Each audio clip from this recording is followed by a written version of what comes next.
Hello, girls and boys. Welcome to Storytime Fun. We hope you enjoy it. Today's story is called Wuzzles, Butterbear Plants a Surprise, written by Mel Gilden and Jim McGaughan. Tina was a happy little girl who loved to work in her garden. She liked to dig holes and plant seeds and water the soil. Then she would watch the tender green shoots begin to grow. One day, she put aside her hoe and went to lie down in a hammock. She wanted to read her new book about a wuzzle named Butterbear. Butterbear was a very lovable wuzzle, half bear and half butterfly. The bear part of Butterbear loved nature, and the butterfly part of her loved flowers and plants. So she tended the beautiful and useful plants that grew in the land of Wuz. Often she could be heard talking to her plants, and though nobody could prove this, it was said that the plants talked back. Sometimes Butterbear invented special plants of her wuzzle friends for her wuzzle friends. One time she invented a special floating seagrass for Moozle so he wouldn't have to dive to the bottom of the sea to find food. "This time I've outdone myself," said Butterbear to herself. "I've invented the perfect plants for Hoppos and Rhino Key." Butterbear hummed to herself as she carried Hoppos' gift down the road. The plant was a brand new kind of vegetable tree. Butterbear had invented it because she knew that Hoppos was on a diet.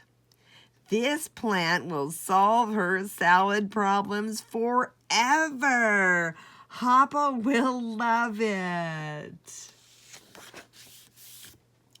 When Butterbear got to Hoppo's house, she rang the doorbell. Hoppos opened the door and clapped her hands. "Ooh, what's that?" Butterbear explained. "It's a banana lettuce tree. A lettuce plant only grows one head at a time, but I crossed lettuce with a banana tree so the lettuce would grow in bunches. You'll have lots of lettuce for your salads now." "Great!" shouted Hoppo. "Let's plant it in my backyard." In the backyard, Hoppo pulled the paper and ribbon off the plant. She giggled as Butterbear planted the tree. "I can hardly wait until the lettuce bunches grow." Butterbear wiped her dirty paws. "That will be soon, Hoppo, but you must remember to water it every day." Hoppo's smile faded a bit. Okay, but sometimes I'm forgetful about watering." Butterbear went back to her garden for Rhino Key's gift. As she picked up the plant, she chuckled to herself.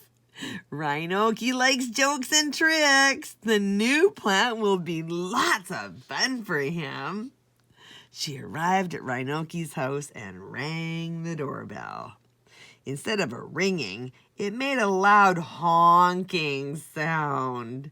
"That's Rhino Key for you," grinned Butterbear. Rhino Key answered the door, wearing a wastebasket on his head. "How do you like my hat, Butterbear?" "Ha ha ha." Butterbear smiled politely. "Very funny, Rhino Key. Speaking of funny, I brought you a silly gift. Can I put it in your backyard?" "Well, I didn't plan on it, but let's grow for it." "What is it?" asked Rhino Key as he watched Butterbear dig a hole. "It's a watermelon flower. Bend over and sniff it." When Rhino Key smelled the large flower, it squirted him in the face. "Double great!" laughed Rhino Key. "I'll call it Old Faceful." Butterbear was happy that both her friends were so pleased with their gifts. A week later, she decided to look in on the new plants. But when she visited Hoppopotamus's house, there was trouble. Hoppo was very upset. "I don't like to complain, Butterbear, but I'm having a problem with my new tree." "What's the matter?" Butterbear said as they walked to the backyard. "Just look," said Hoppo, pointing skyward. Butterbear was shocked. Instead of growing close to the ground, the tree had grown very tall. "The lettuce is so far away you couldn't reach it with a ladder," said Butterbear. "Worse yet," said Hoppo, "the lettuce bunches are shaped like bananas." Butterbear scratched her head. "I don't know what could have gone wrong, Hoppo. Let me think about this a while and I'll come back." When Butterbear left, she headed straight over to Rhino Key's house. "I hope his plant is doing okay." But Rhino Key was upset too. "I don't like to look a gift flower in the petals, Butterbear, but that new watermelon flower is a dud. And that's no joke."